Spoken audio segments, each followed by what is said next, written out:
Thank you all for joining us on this wonderfully warm summer day.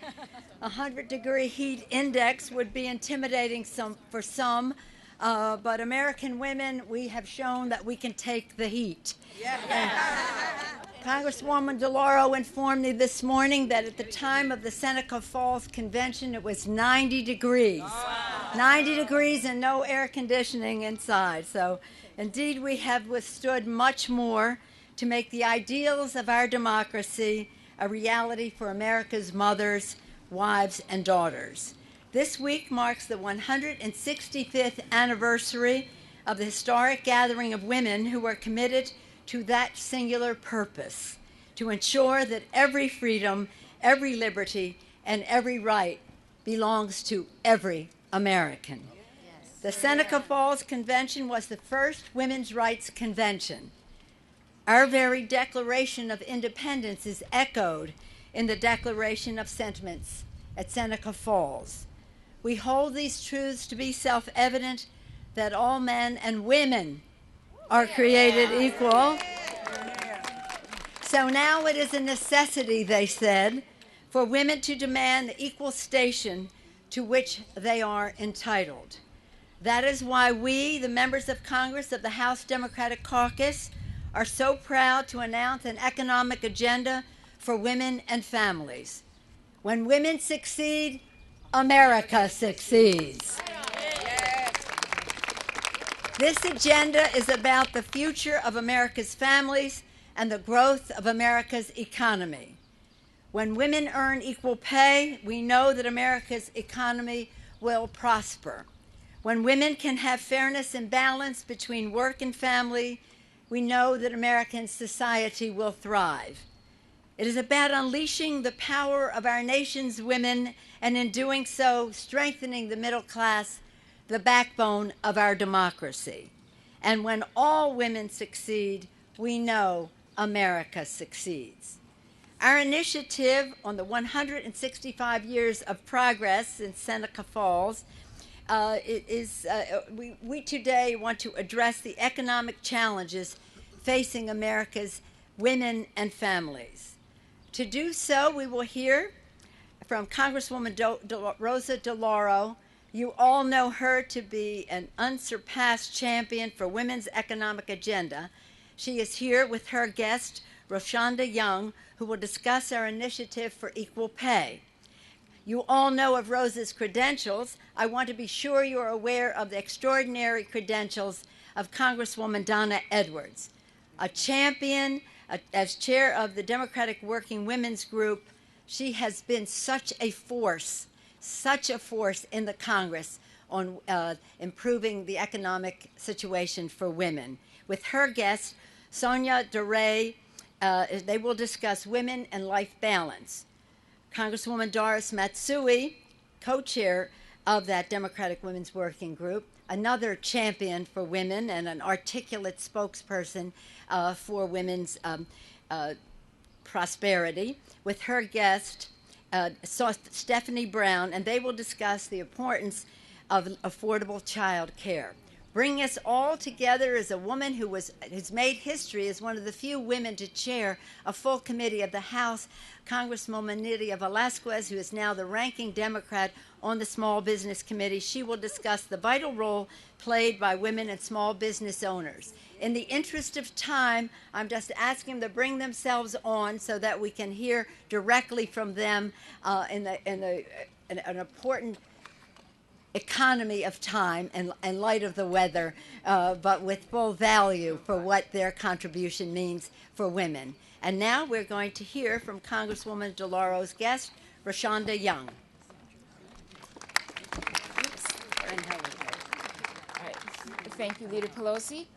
My name is Roshonda Young. I'm the operations manager for my family businesses, Alpha Express and Alpha Services in Waterloo, Iowa. Alpha Express is a transportation company that hauls parts all across the United States and into Canada. And Alpha Services is a maintenance contracting company that provides services for local companies and John Deere facilities as well. My dad started the businesses in 1989. I want to thank Leader Pelosi and other representatives here for inviting me to join you and share a perspective from our business. When I decided to join my dad and the family businesses 7 years ago, I found out there was an issue with our paychecks. We had a woman who had been with us for many years, and she was the one who was keeping everything in order. One day I found out she was only getting paid a little more than half of what her male counterparts were making. I knew I had to do something about it. For my dad and me to be able to work together and make our business into what he and I both envisioned it to be, things had to change. So, when my concerns weren't quickly addressed, I contacted our accountant and I raised our women's pay to be equal to those of our male counterparts. And that was done without authorization. I believe people should be paid according to the job they're doing and the value they bring to a company. Nothing more and nothing less. I refuse to allow myself or other women workers to be paid less than the value that we bring to our company because of our gender. I love my dad dearly, but he was 65 when I came to work with him, and he had a very old school mentality about women and work. It was something that he's had to struggle to get over, but in the end, he's got it. The reason he got there was because he recognized that the women on our team were instrumental to keeping the business afloat. It really would not survive without us. I'm proud of the decisions we've made in our business, and I'm committed to continuing to offer fair wages and equal pay for equal work. This is about the values I hold as a small businesswoman. It's about how we attract and keep good employees on our team, and it's about how we build strong communities, stronger families, and stronger local economies in Waterloo, Iowa, and across the nation. Thank you.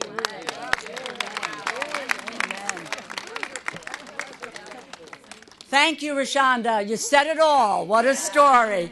Good afternoon, and thank you all for being here. Let me acknowledge Leader Pelosi and all of my colleagues for their hard work and their leadership in helping to improve the lives of women and families across our country.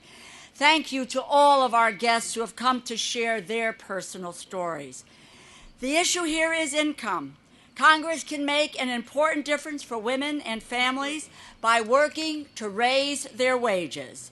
We need to pass paycheck fairness, increase the minimum wage, and provide women with education and training opportunities to further their careers. Women comprise 40% of the country's breadwinners, but the vast majority are low-wage workers in single-headed households. Women are more likely to be in poverty, to file for bankruptcy, and to have less retirement savings. Unmarried women, single, widowed, divorced, or separated, are the most economically insecure. And 50 years after the Equal Pay Act, women are still being paid only 77 cents on the dollar as compared to men for the same job. That comes to an average real difference of $11,000 per year. That is 2 years' worth of groceries or over a year of rent. And for women of color, the disparity is even worse. One key step forward is enacting the Paycheck Fairness Act to help ensure a simple principle: same job, same pay. We also need to raise the minimum wage. 2 out of 3 workers making the minimum wage are women. The minimum wage used to be equal to about half of average wages, and at $7.25 an hour, it is now barely a third. At this rate, a mom with 2 kids could work full-time and still be well below the poverty line.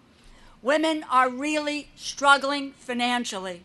They are looking for an increase in the minimum wage and equal pay so that they can raise their income, so that they can support their families and have a chance for a better life. And third, while women have recognized that education and training will help them to improve economically, student debt has skyrocketed, even eating up more and more of that monthly paycheck. We need to support women's efforts to receive a better education and training opportunities to further their careers and to obtain better paying jobs.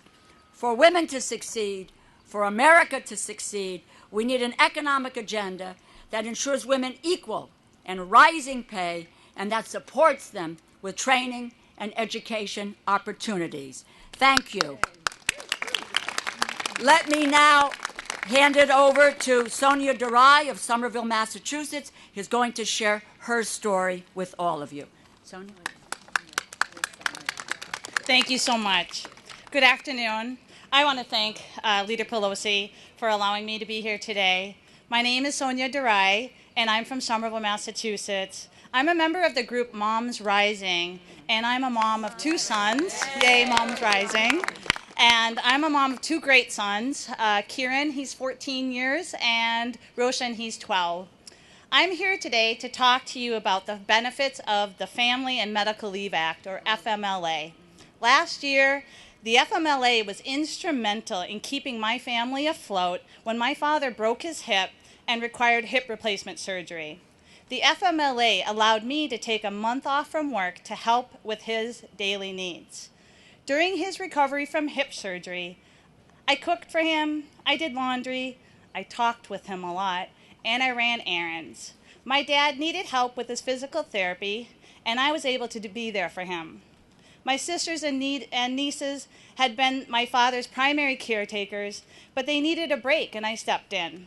But that's what families are supposed to do when times get tough. None of it would have been possible if it weren't for FMLA. In reality, it didn't just help my father get back on his feet, it also helped bring my family together. My presence meant my dad could stay in his own home instead of going to a nursing home. This was better for my father's mental health, as well as saved us money in the long term. My sisters and I were there with a helping hand, organizing his medicine, helping him prepare meals, helping him just do the bathroom. He would not have been able to stay independent if I hadn't been there. Today, my father's healthy again. He's still in his own home. And thanks to FMLA, my father is a dapper older man who goes to visit his neighbors. And I'm a happy daughter, a sister, mom with job security. But not everyone is so fortunate. In my particular case, I was able to use my accrued paid sick days for my family leave. Some people don't have that luxury. They don't have paid sick days to cover their leave. I know that it could be torture when you can't be there for someone you love when they're ill or in need of help. Unfortunately, that's the reality for most people in this country. Making family and medical leave, and in particular, paid family medical leave, a requirement for all workers would go a long way to relieve the stress that so many families need during medical crises. Everyone should have benefits. Actually, everyone should have the right to have paid family medical leave. It's good for employers and employees, since happy, healthy workers make for a productive and fair workplace. So thank you, everyone. Wow, Sonia, thank you so much for sharing your story. Every once in a while when I'm blown away by Leader Pelosi and our colleagues who've joined us here on the steps, then we get to hear from a Rashonda Young, and we hear from a Sonia Durai, and then we hear from Stephanie Brown, and we are blown away even more because they represent so many women all across this country. I'm really pleased to join our leaders here and our colleagues. Representative DeLauro didn't say this, but her state is one among 3 in the nation in Connecticut to provide for paid sick leave. Yeah. And to my colleagues, Representative Matsui and Velasquez and other colleagues, we're here to promote an agenda for women because when women succeed, America truly does succeed. Yay. Sonia's story is one that we really know all too well. For 20 years now, the Family and Medical Leave Act has enabled millions of women like Sonia to care for themselves or a loved one with peace and the peace of mind that they wouldn't lose their job because they were taking care of their family responsibilities. FMLA provides workers with up to 12 weeks of unpaid leave to take care of themselves, a newborn, a newly adopted child, or as you've heard, a family member with a serious injury or condition. And it's been used over, get this, the Family and Medical Leave Act in 20 years has been used over 100 million times in 20 years. And so while the law has been successful and it's been overwhelmingly popular among the public, FMLA only provides unpaid leave. And so today we want to outline an economic agenda that says that we can actually build on FMLA. Women make up over half of the workforce. 40% are primary breadwinners in their household. And so many women had single-parent households. And so that means that millions of women across our country are responsible for making significant or singular contributions to their family income. And so these women who are so deeply woven in the economic fabric of our country should also have the benefit of knowing that they would be able to take paid leave to provide a savings, and it would provide a savings of $160 billion a year because productivity would be increased, turnover would be decreased. Low-wage workers, a majority of whom are women, and by the way, as Rosa said, let's increase that minimum wage, including tipped wages, are not able to earn paid leave and have to work while they're ill or while a family member is ill. And so those paid sick days, and it's estimated that more than a third of working women are not able to take that time off to care for themselves and their families. And so Sonia's story in some ways is slightly unusual. And so what we need to do is for women who are concerned about a work-life balance that really allows them to meet all of their responsibilities, that should include paid sick leave. And it's why we're meeting women like Sonia, and they're here to address these concerns. The United States remains really one of the only developed nations that doesn't offer paid family and medical leave. And so it's time for us to stand with women like Sonia, to stand with the leaders in the Congress, and provide an economic agenda that really does say, when women succeed, America succeeds, and that has to include paid leave. And now I'd like to introduce another one of these fabulous women, Stephanie Brown, to share with us her story.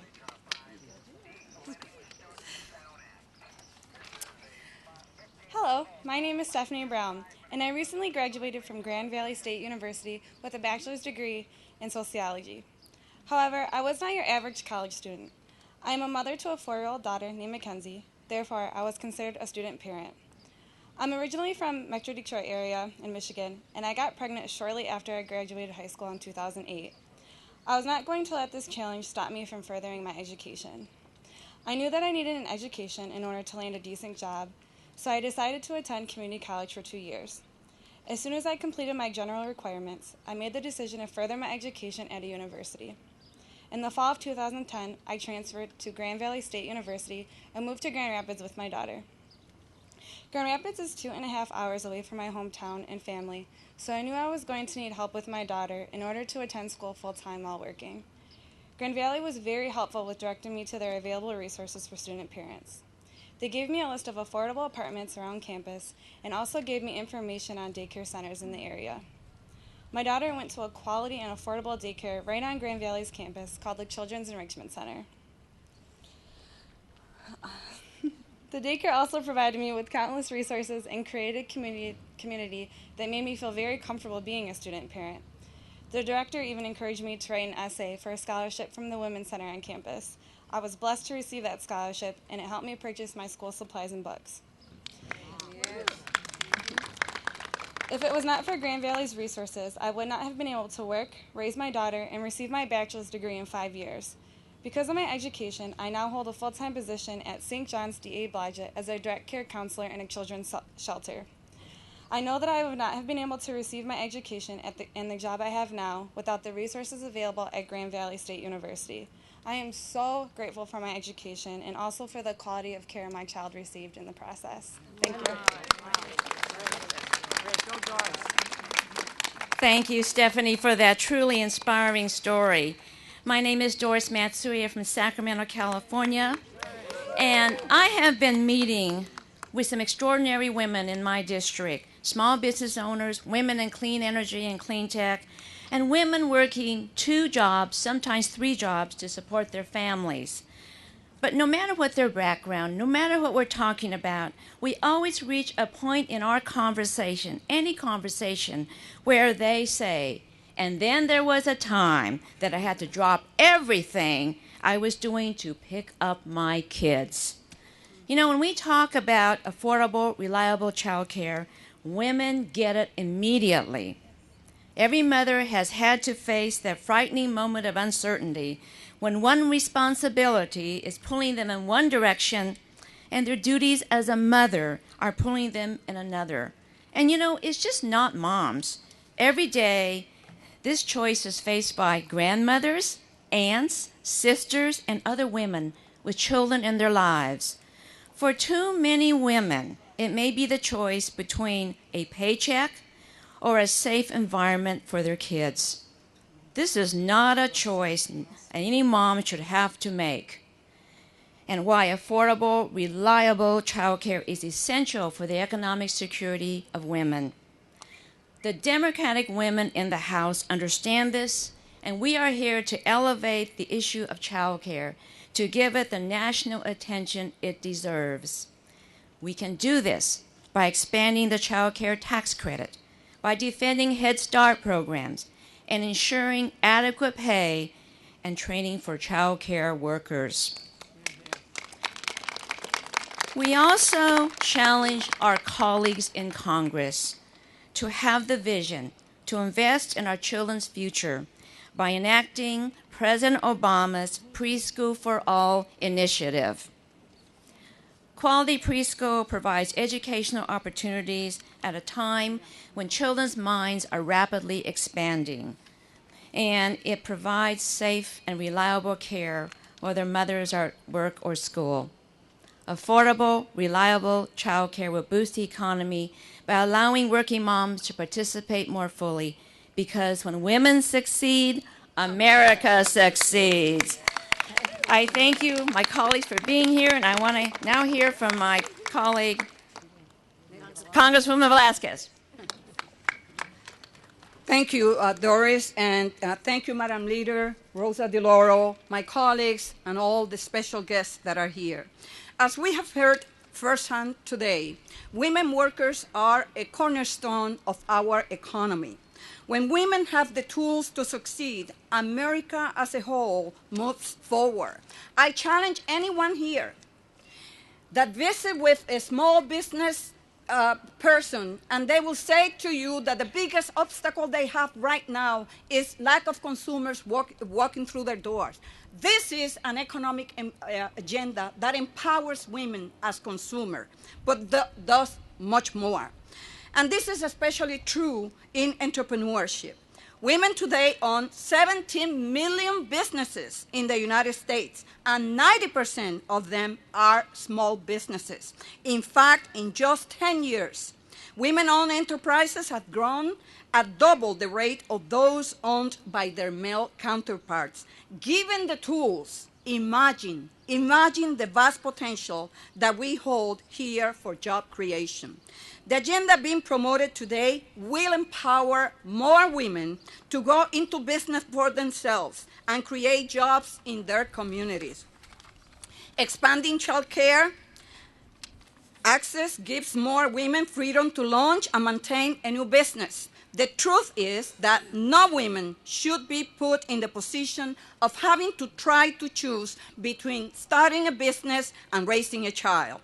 It is certainly challenging being a working mom, but it is even more daunting to be a single mother trying to start your own company. In fact, female business owners spend 6.5 hours more per week caring for children than male entrepreneurs.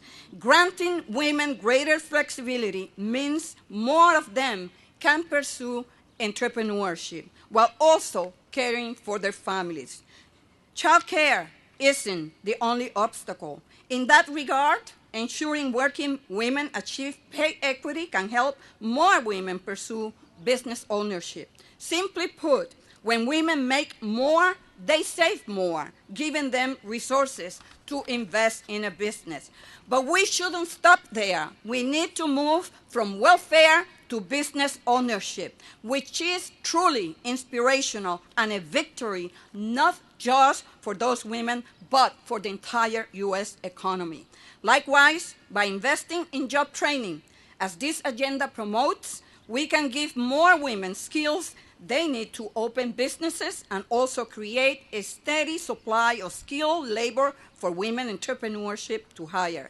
These are the investments our nation must make in female entrepreneurship. When women succeed, America succeeds. This agenda will help women from all walks of life. It is about the 20-year-old graduating from college, as we saw here, the single working mom who wants more control in her life, the new immigrant who left her country for a better future for their children, and the suburban mother who doesn't want to choose between climbing the corporate ladder and raising a family. The agenda we are laying out today sends a clear message to American working women. We are on your side. Thank you. Well said. Very good. Well, I thank everyone for participating today. It's an honor to stand here with our colleagues, male and female, as well as representatives of some of the organizations who work with women in the workplace to advance the cause of women and families in our country. We stand on the steps of the Capitol of the United States, and I want to acknowledge the presence and the endurance of our colleague, Tammy Duckworth, who has been standing with us this whole time, a veteran, a woman veteran, whose leadership has made us the home of the brave and the land of the free, as well as Tulsi Gabbard, another woman veteran who's in our caucus. And she had to leave because we have action on the floor, but Louise Slaughter was here before, and she represents the Seneca Falls area in Congress, and she has been a champion for what she calls uppity women in order and their uppityness, but I wanted to acknowledge her leadership in advancing the principles of Seneca Falls. As they said, we hold these truths to be self-evident, that all men and women are created equal. Such is now the necessity for women to be an equal station to which they are entitled. That's what we are here to do. When women succeed, America succeeds. Thank you all very much.